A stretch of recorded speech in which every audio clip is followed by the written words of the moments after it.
Donc direction les alignements de Kerzevo, où il y a la table des sacrifices. Ça a l'air aussi assez impressionnant. Il pleut de plus en plus. Je suis de plus en plus mouillé, mais c'est toujours aussi fascinant. On a toujours envie de continuer en fait. Là, ça sera une plus grosse pause parce qu'il y a pas mal de choses à voir. Il y a des alignements comme à Karnak, des géants, et la fameuse table des sacrifices. Donc on verra si on trouve quelqu'un à sacrifier sur place.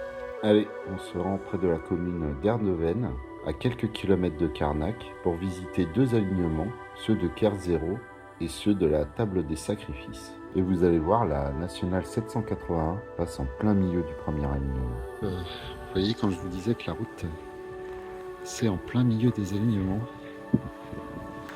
Ici, c'est un endroit assez exceptionnel parce qu'on y a accès. Certains menhirs sont gigantesques. Celui-là doit bien faire 4 ou 5 mètres de haut.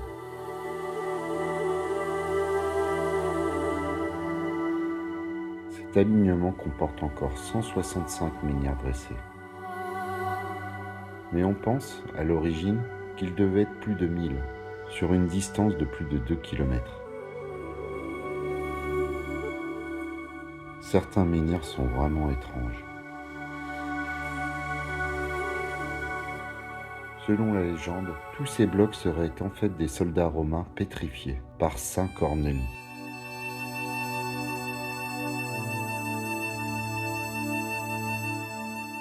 Il a été étudié en 1832, mais on ne peut faire que des spéculations quant à son utilisation.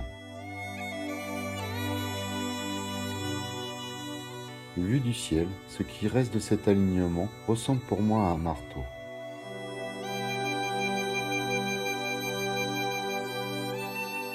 Au final, on ne sait pas grand-chose de lui et de ses 10 rangées.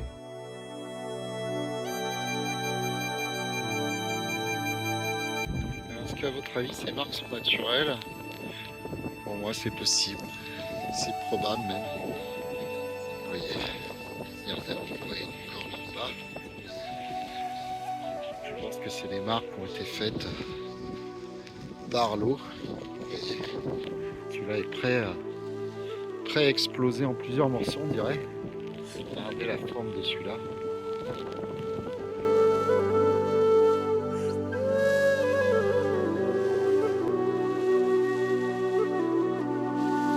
On a une variété de formes et de tailles ici qui est tout à fait passionnante. À l'autre bout là-bas, on voit des menhirs géants. Je me demande si la table des sacrifices n'est pas plutôt par là. De toute façon, on va aller voir.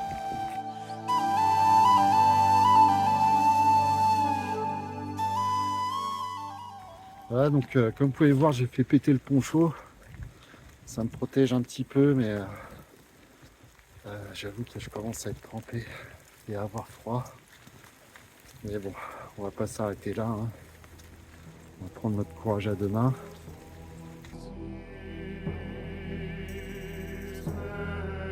J'avance prudemment dans ce lieu à l'atmosphère étrange.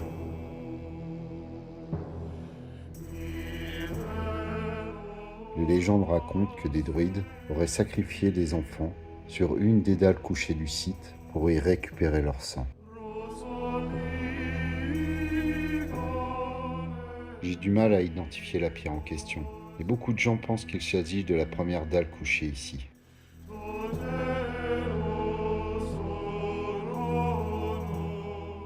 Les deux menhirs encore dressés, ces deux géants, auraient quant à eux des pouvoirs de guérison.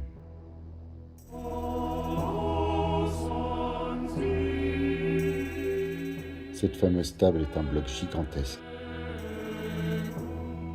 On remarque cette forme ronde gravée sur le dessus qu'on avait déjà vue sur le menhir de Carlescan. Qui sait, c'est peut-être une piste d'atterrissage d'OVNI. Mais ce n'est pas ce bloc qui m'intrigue le plus, c'est son voisin. Et pour moi, cette pierre est ce qu'on appelle la table des sacrifices. C'est une dalle vraiment étrange.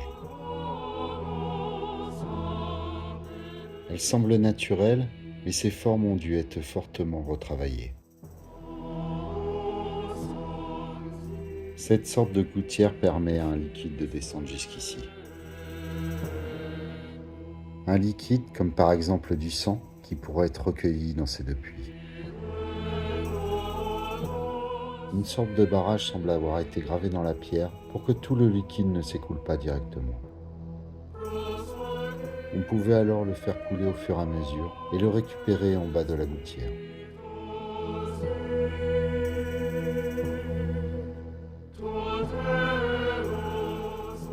Tout aussi étrange, on a l'impression que cette pierre ne repose sur rien et elle semble flotter dans les airs.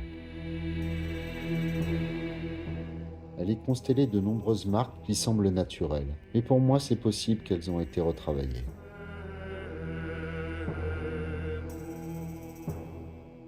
Donc un endroit encore mystérieux et bien sympathique. On va continuer dans la direction du chemin. Apparemment on appellerait les alignements de la table des sacrifices.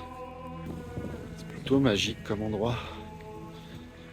Il y en a pas mal qui ont été renversés. Et regardez, celle-là est toute plate. Parce que c'était pas une table aussi. Et regardez ce qu'on retrouve. Ces mêmes encoches. Et comme pour la marque ronde de la première dalle de ce site, on retrouve ces encoches également sur le menhir de Kerlescan. Il en possédait 4, alors qu'ici elles sont au nombre de 10. On retrouve d'ailleurs ces encoches sur d'autres sites. On pense que c'est des restes de marques de débitage. Et franchement, qui laisserait des marques pareilles sur des monuments pareils? Pour moi, elles ressemblent plus à celles qu'on peut retrouver sur la dalle de Gavrinis, qui semble représenter la porte menant vers le monde des morts. En tout cas, pour moi, elles avaient une signification.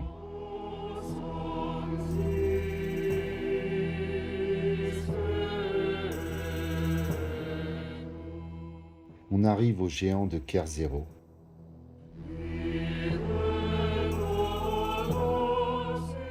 Mais le temps, de plus en plus horrible, m'empêchera d'en voir beaucoup plus. Comme si la nature elle-même me suppliait de fuir ces lieux.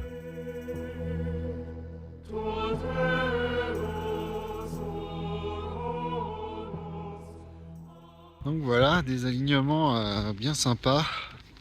On va revenir sur nos pas. Regardez cette pierre aussi.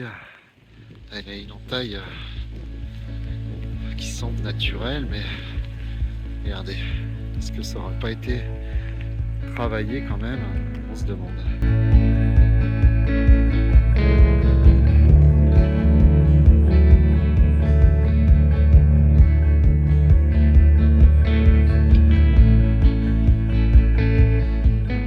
Ce grand menhir brisé est vraiment un de mes préférés de la région. C'est la foudre qui l'aurait mis dans cet état.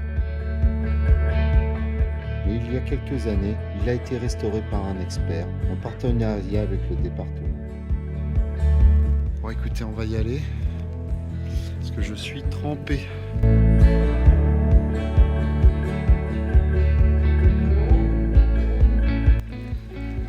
Mais tous dans cette allée ont une forme particulière. Regardez celui-là. Il a une forme similaire au menhir qu'on appelle la chaise des Césars, qu'on verra dans une prochaine vidéo. Les deux autres menhirs sont tout aussi particuliers. J'adore la forme du premier. Le deuxième a une forme très étrange, avec ses rainures sûrement gravées par eux. Voilà, on a fait le tour, je suis passé de l'autre côté de la route. J'ai pas vu d'autres pierres marquées. Donc je pense qu'on va rentrer. Parce que là j'ai les mains un peu bleues.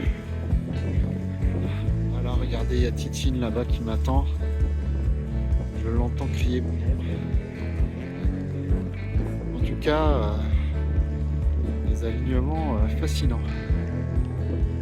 Allez, on rentre.